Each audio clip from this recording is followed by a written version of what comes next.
It's Marilyn Price. I bet you thought that was me playing the harmonica, but it wasn't. It was David Wong, who's pretty amazing on the harmonica. But me, this is what it would sound like. Oh, pardon me.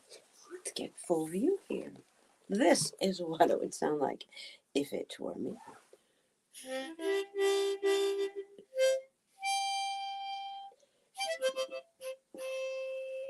Now I can sing, but I cannot play the harmonica. But that's not at all like our story today.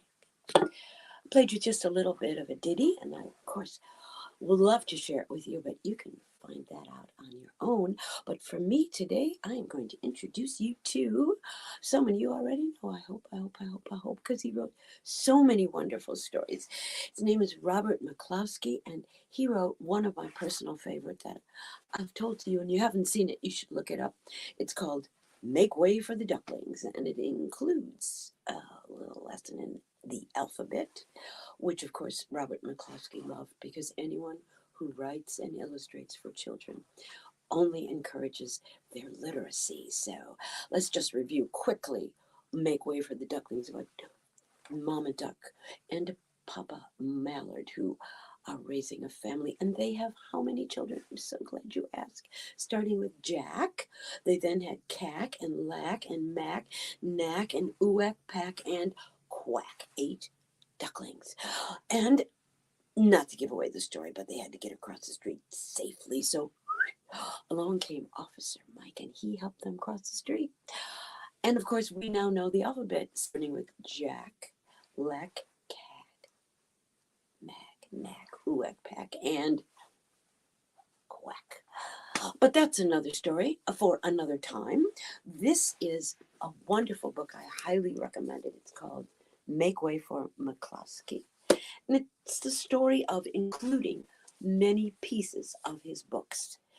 He was an amazing author and illustrator, born in 1914 in a little town in Ohio, where many of our stories take place, including one of my personal favorites, Lentil.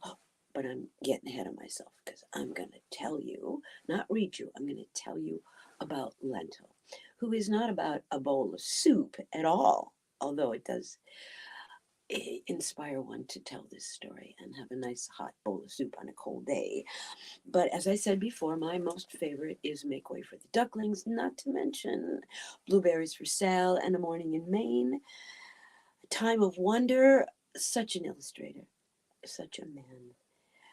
He was made a living legend by the Library of Congress in the year 2000. So you need to find out about Robert McCloskey. But for me, you always need to learn how to make a puppet. And so let us begin. I'm going to file this book carefully away in my studio book file puppets, and tell you a story about Lentil. Lentil, you say? There's someone named Lentil? Yes, and here he is. Lentil was written in 1940 by Robert McCloskey, and a lovely, lovely, lovely book with a lesson inside. And I'm hoping when you read it or listen, which is always a good start before you read, you'll understand what it was that Lentil did that others could not.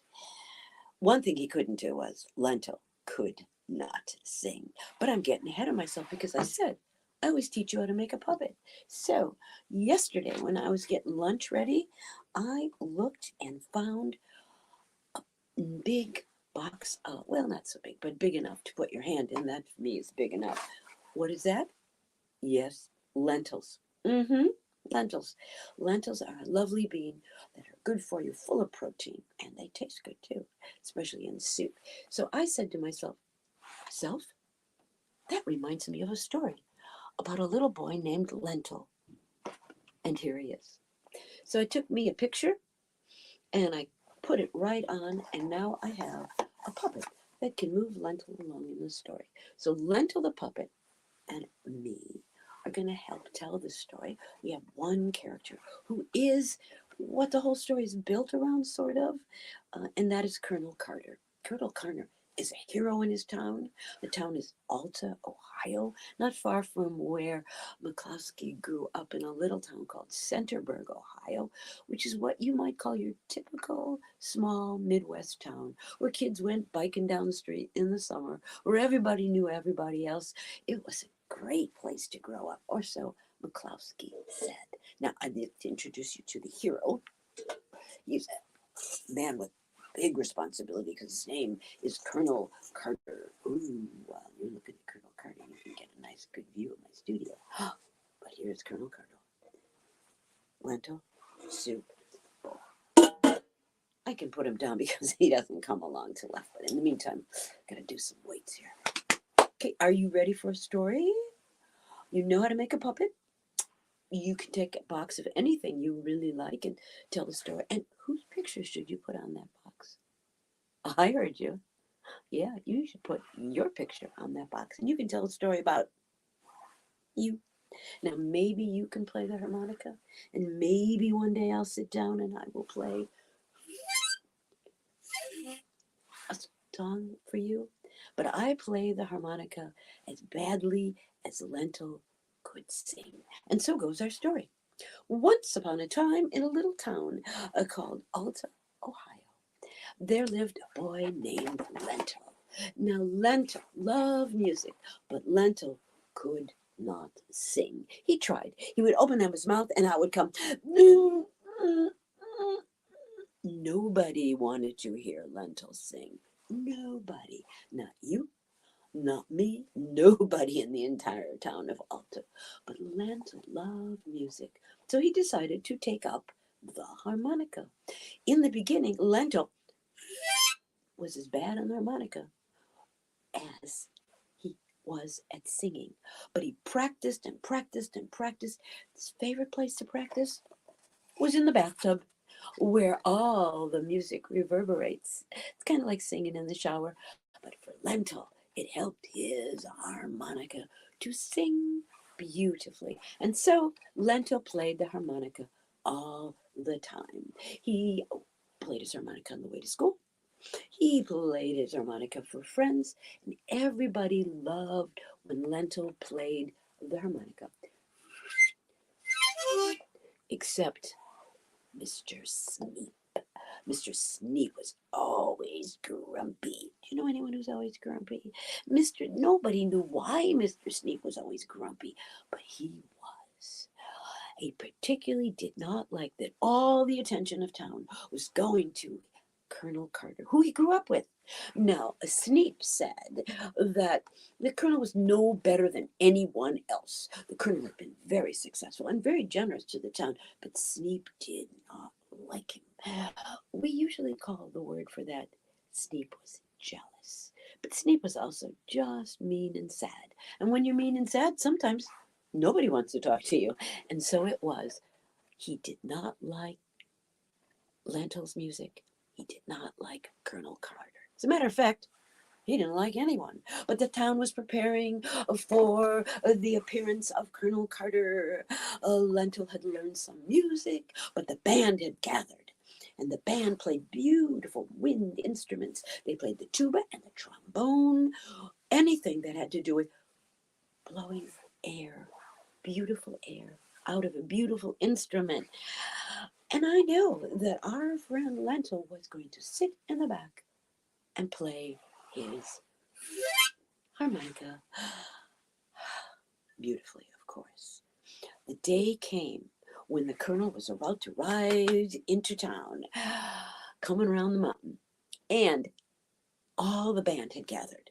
The instruments were shiny and beautiful, the tuba, the trombone, the French horn, and everybody was waiting expectantly as the colonel was coming around the corner. Sneep was sitting up on his porch, and he took a lemon, and he began to slurp. And as he slurped so loudly, all the musicians looked up, and what did they do? Their lips began to pucker. And when you have a puckered lip, you can't blow into your instruments. Nobody could play music for the arrival of the colonel. What was going to happen? Lentil, our hero, had an idea. He took out his harmonica and he began to play. And the music was remarkable. What was he playing? Coming round the mountain when he comes. He'll be coming around the mountain when he comes. The musicians were afraid. The townspeople were afraid. What would Colonel Carter think of such music from a harmonica? Not a notable instrument. When the colonel's train stopped and he got out, he smiled. You see, the colonel had had a harmonica when he was a little boy. And as Lentil played, he sang along. And won't you sing with me? He'll be coming around the mountain when he comes. He'll be coming around the mountain when he comes. He'll be coming around the mountain. He'll be coming around the mountain. He'll be coming around the mountain when he comes. The whole town sang and cheered. The colonel was so excited that he decided to build a hospital in town. And so it was. Everybody was happy, including Mr. Sleep. And that took a lot. And so I invite you all to sing along. I invite you to take up whatever instrument you can.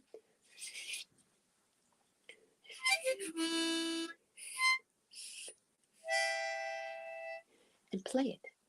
Anyone can sing, even badly. But most everyone can make somebody happy just by paying attention to what they need. Find our friend Lentil, sing along, or make up a song of your own. This is Marilyn Price on the Mentor Project, thanking you for spending your time and singing along. And don't forget, making a puppet and living how? Happily ever